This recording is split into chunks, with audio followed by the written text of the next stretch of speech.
Hi guys, welcome to Natasha's Narrative. If you've been to this channel before, welcome back. Yeah, I would say, normally I'll go into like this huge apology thing about like not filming, but I feel like I've apologized so many times, both here and with my stories and things like that. And I think just like, I don't know, filming, I've been wanting to film for ages, but every single time I'm like, either I'm busy or like I feel demoralized, or I just feel like I haven't got anything to say. So I'm like, why film if you're not going to say anything that's important, or you're not going to say anything that's relevant? Despite like having lots of ideas on like topics and things, so as much as I've wanted, and like I said last time, I was like, oh yeah, I was going to start pumping out stuff, and like that was really my intention. I just felt like nothing was flowing. Yeah, nothing I was saying was going to be meaningful.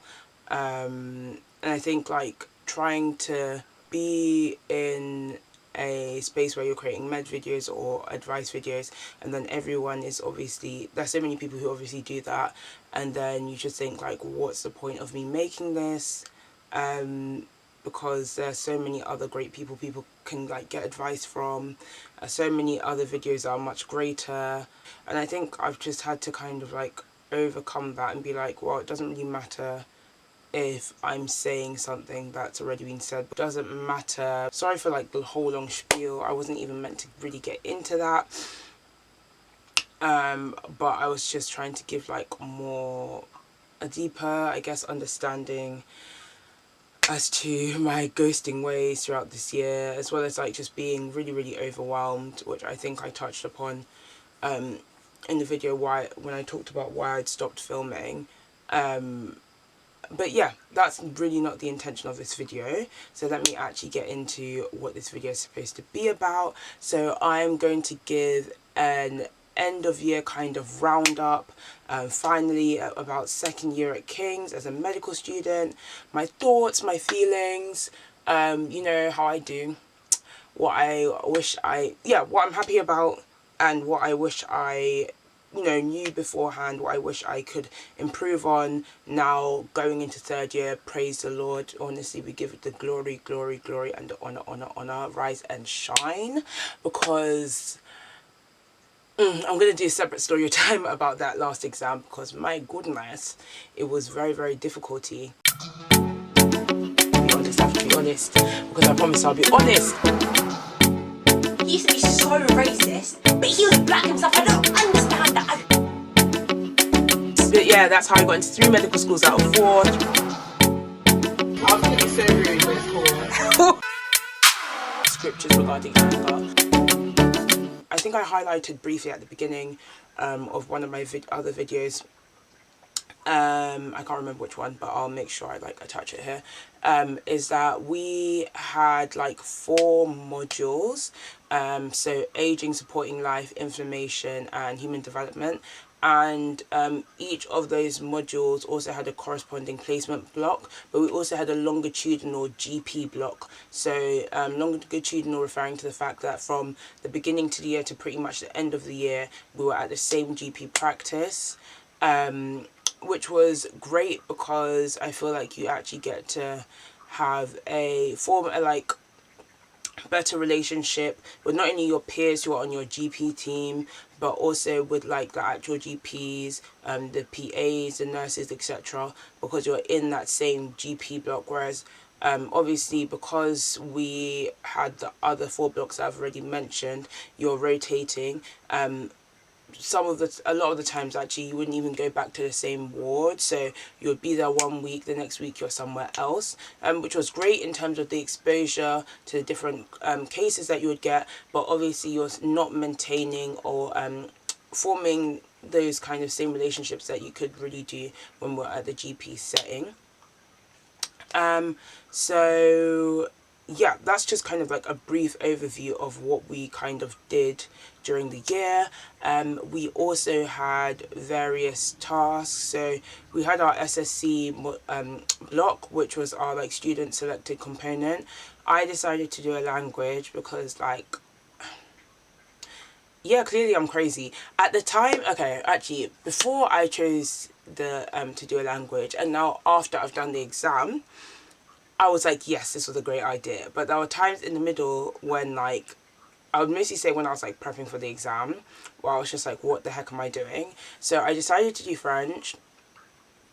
And basically I decided to do French because I'm still quite interested in Médecins Sans Frontières, and like I would like to, whether with them or like another sort of charity, God willing, be able to help out in countries in Africa. And there are a lot of African countries that are like predominantly that have French as one of their like main languages. So I thought it would be a good idea to like brush up on my French and like improve my French. So we had like a little module that you had to, not module, but a little exam that you had to do before them to kind of like see where you were. Please tell me I did not remember anything. After all that Duolingo, like I and like my brain, I was reading that text and I was like, I literally haven't got a clue what's going on. Like I tried for a bit, but then I was just like, you know what, like let me just stop answering. So I got put in like my group. So there were loads of different groups that you were put in according to your ability, and whether you'd done French before. So I really did enjoy doing a language module, and I actually would recommend it despite what I said before, because it was just such a nice break from medicine. You get to like meet people, yeah, so some of the people on the course were medics, but also you get to meet a lot of non-medics, which is nice. Yeah, so it was also really nice to get to know medics, because I would say there's so many people on my course that I don't know, because there's like over 400 of us. Maybe 1/4 at a push I could recognize, but yeah, I don't, that sounds really rude and shady. Yeah, there's so many people, so it was really really nice to like join a French class and get to know people on a better level. So that was good. Downside, quite stressful. I get quite like, yeah, I like being right. It's one of the many things I'm working on, and I don't like being wrong, so I get really like awkward sometimes, or like a bit anxious when like I have to speak, which isn't very helpful when like you're trying to learn a language, because I don't want to get the pronunciation wrong and I don't want to say things wrong. So I'd say it was a downside and an upside, because it helped me to work through that. However, one thing that I'd say which was not great was like having everyone have finished their like SSC like essays and handed in, and you're still having to revise for your exams. So you have an oral and you also have a written exam. So I would say that if you are someone who doesn't like exams, if you are someone who isn't good with time management, I probably wouldn't suggest doing a language, just because you're probably going to be quite stressed out when it comes to like being able to balance your language practice and also studying for your med school exam, because like you do have to pass your SSC module at the end of the day. So yeah, that would just be my piece of advice regarding that. What else did we do? Oh my gosh. So within your GP setting, I'll talk about this in more detail when I do like my GP video, but you have lots of project like assessments and things that you have to do. Yours, and the same with like your hospital placements. My biggest advice for this, and I think I said this in my like aging breakdown video, please guys, like just get these things signed off as soon as possible.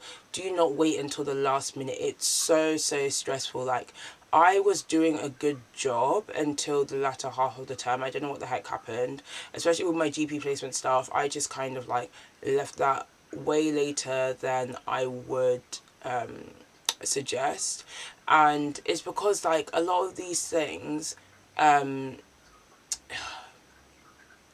it's not like they're necessarily long essays, because they're like 500 words or 1,000 words, etc.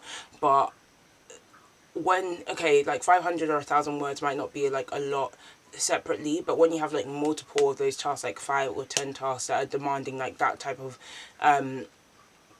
content, then obviously you're going to put yourself in a sticky situation if you don't get that stuff done. So I would just suggest like really making a good calendar and a timetable, and yeah, and sticking to that as best as possible.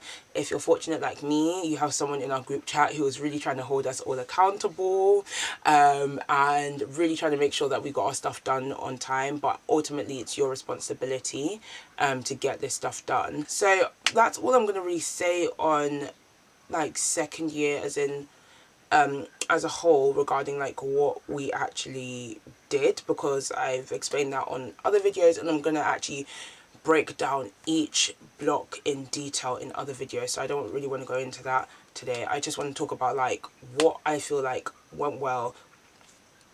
So what went well? Okay, so I think the best part about second year for sure was, first of all, like, we praise the Lord because a lot of the COVID restrictions had started to, go away, and that was great because it meant that like we could actually go into the GP settings, go into hospital placements, and pretty much yeah, and pretty much do everything that we would have been able to do prior to COVID. There were a few differences, of course, but we had like a lot of exposure, which was fantastic. And I felt like this was actually the year where like we actually got to meet new people properly.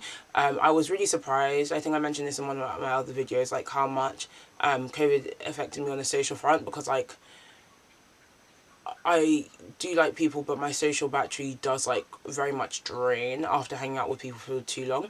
So I didn't expect to like be as affected by it.